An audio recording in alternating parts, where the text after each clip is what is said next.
So we're reviewing our flexibility data, and we're taking a look at our sit and reach, our YMCA sit and reach, and our Thomas, our hip flexor assessment, as well as our chair sit and reach.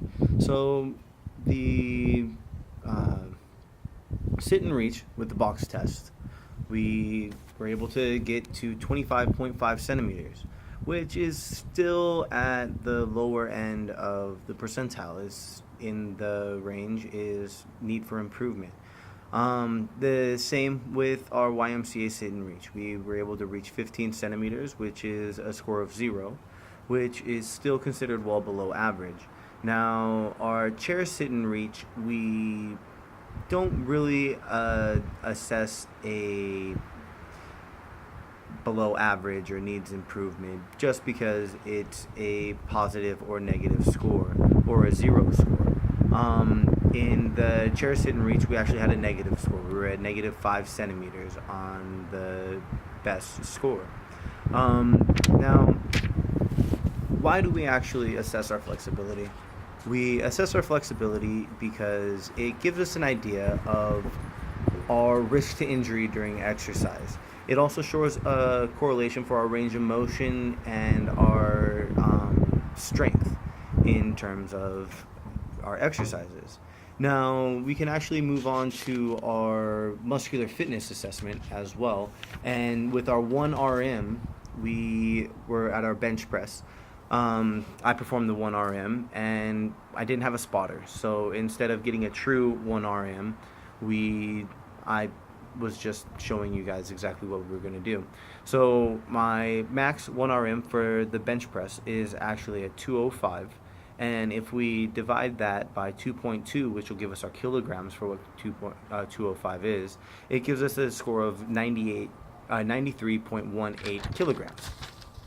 Now, that divided by my body weight in kilograms, which is 88 kilograms, actually gives us a score of 1.05, which is still considered poor. So I basically need to work on my bench press. For the squat, for the assessment purposes, I did a 1RM with 225. And if we were to actually use that 225 to find a ratio, which we normally don't do for squat, we normally do that for our leg press. But that would still give us basically a need for improvement in terms of the 1RM for the squat. Now, what do we do if we have a client who can't perform a 1RM for whatever reason? They have never worked out before, or they, for whatever reason, have a disability and they can't do maximal effort. Say they have a cardiovascular disease. What we can actually do is we can actually estimate what their 1RM is. Basically, if they're able to get to 10 reps, 10 reps should be indicative of about 75% of what your max 1RM should be. As well as there's a table that we can set a comfortable weight for them, and based on the amount of reps that they do compared to the weight that it is, we can generate what their actual weight is. So that equation actually is the weight that they lift divided by, it's kind of a crazy number. It's 1.0278 minus 0.0287 times the number of times that they were able to lift that weight. And that should actually give us a general idea of what their max weight to be lifted will be. Now, we also did a push-up test. Now, the push-up test itself is only done by the amount of reps that you're able to do. So if you're able to do 50 reps in your push-ups, then that is your score. That's actually a pretty decent score. But that is basically a general assessment to move forward with during your exercise program.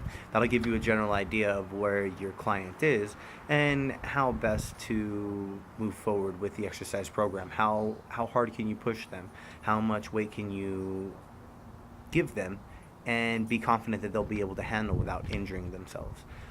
So the flexibility and the muscular fitness actually kind of tie hand in hand, and I wanted to put this video up together because I wanted to show the correlation between muscular fitness and flexibility. Thank you very much.